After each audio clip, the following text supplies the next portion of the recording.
Je suis sur le Angelbike les amis, on est en train de le tester pour vous. C'est un vélo avec un design, regardez-moi ça, c'est magnifique à couper le souffle. Entre 70 et 90 km d'autonomie, ultra connecté, ultra léger, plein de petits systèmes de sécurité sympathiques comme des clignotants. On l'a testé pour vous, on vous en parle maintenant et attention, tout n'est pas parfait.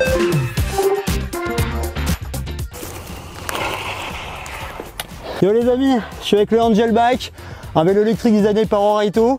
On va vous faire un bon tour du propriétaire. Allez, suivez-moi, c'est parti. Bah alors il a quoi de spécial ce vélo les amis? Moi perso, j'adore ce cadre, un cadre singulier, assez futuriste. Vous voyez, il n'y a aucune pliure de soudure, c'est un travail vraiment très propre qui a été fait par Angel.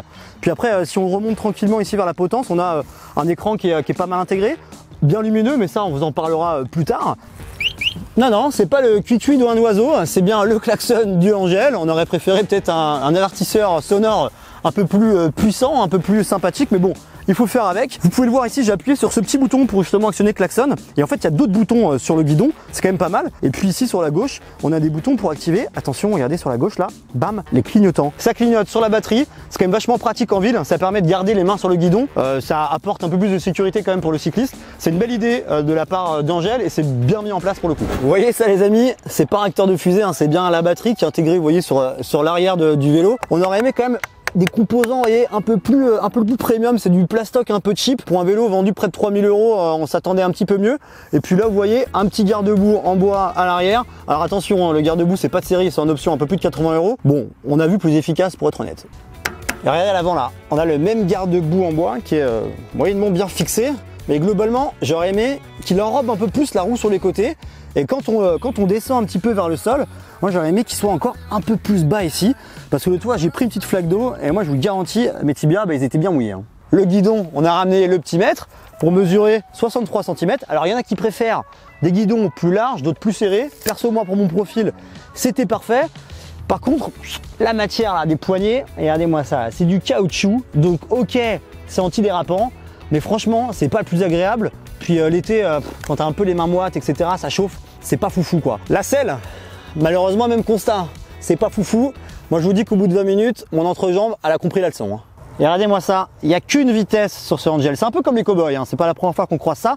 Malheureusement, c'est une transmission à chaîne. Et regardez ce que ça fait la chaîne là. On en a plein les doigts, plein de graisse. Et pour un vélo à 2860 €, on s'attend davantage à avoir une transmission à courroie.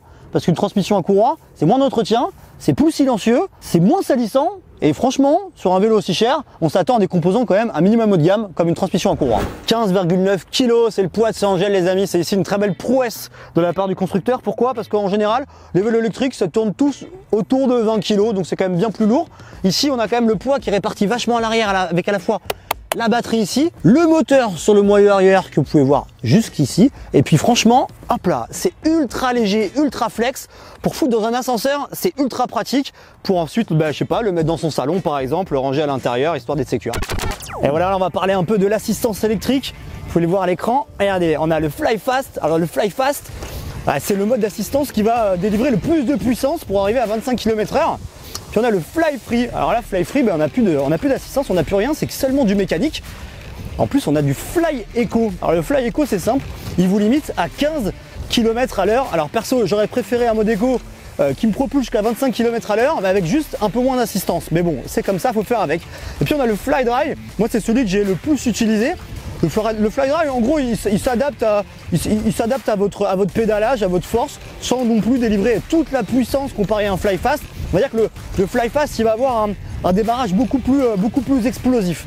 Alors le problème, c'est que quand on dépasse les 20 km/h, et bien regardez mes jambes, en fait j'ai l'impression de mouliner.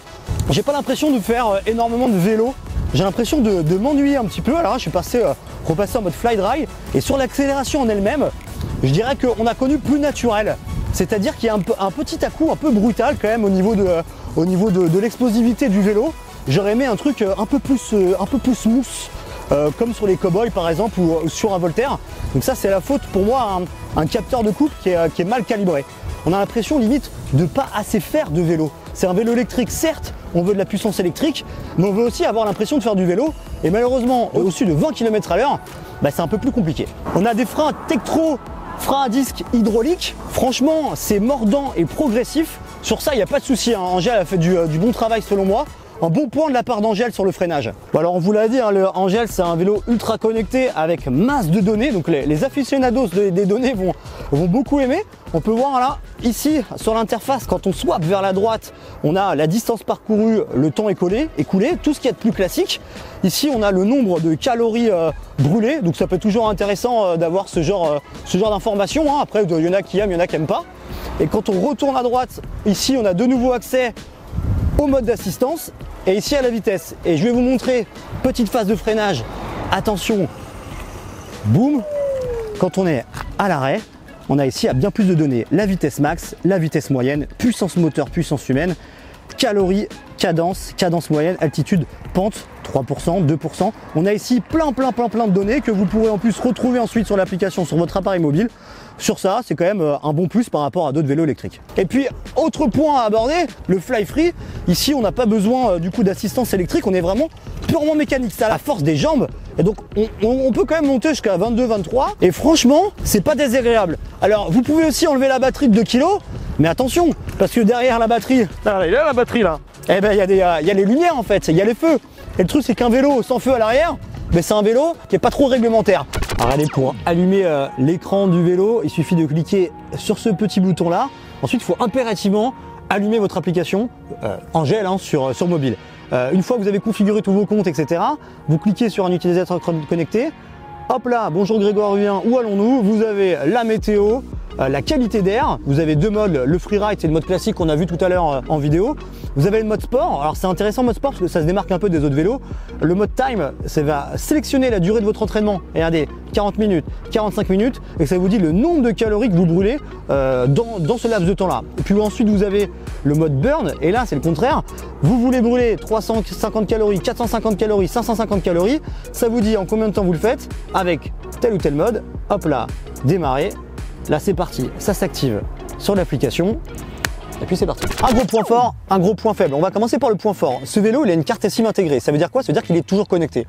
Vous pouvez enlever la batterie, c'est pas très grave. Le vélo, il sera quand même géolocalisable sur votre application. Donc en termes de sécurité, c'est rassurant. Imagine, vous le mettez dans la rue, vous enlevez la batterie, on vous le vole. Vous pouvez quand même voir où est-ce qu'il est grâce à la carte SIM intégrée. Et là, le gros point faible. Le gros point faible, c'est que cette batterie, elle se met en mode veille profonde après 2 heures sans utiliser le vélo. Ça veut dire quoi? Ça veut dire qu'après 2 heures, si vous n'avez pas utilisé le vélo, il faut enlever la batterie, hop là, la déverrouiller, l'enlever comme ça là, c'est pas évident en plus là, hop là c'est bon là, je l'ai enlevé au niveau du connecteur ici même, et après, paf, faut la remettre et la reverrouiller.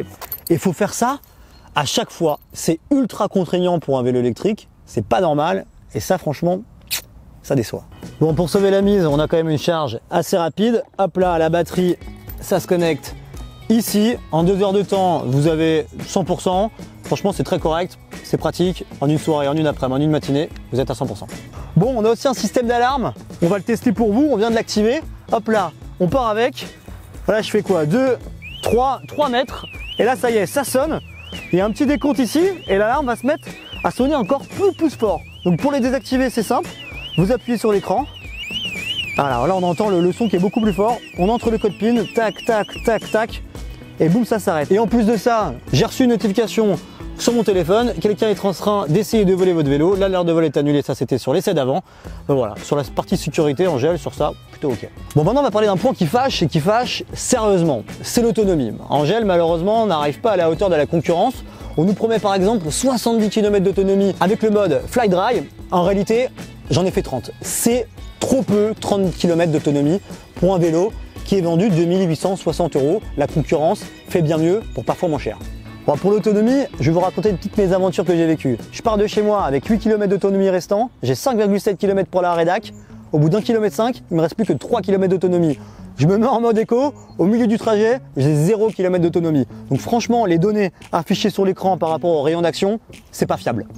Bon, ça fait quand même un point négatif en plus sur ce Angel, qu'on trouve finalement un peu cher pour l'autonomie et le comportement électrique qu'il procure. À ce prix-là, en tout cas même pour moins cher, on vous conseille plutôt un bon Cowboy 3, voire un Cowboy 4 qui est arrivé. Et puis moi sinon, je vous fais des gros bisous. Je vous retrouve sur Android, il y a un test complet écrit si vous voulez voir tous les points positifs et négatifs. Ciao, ciao!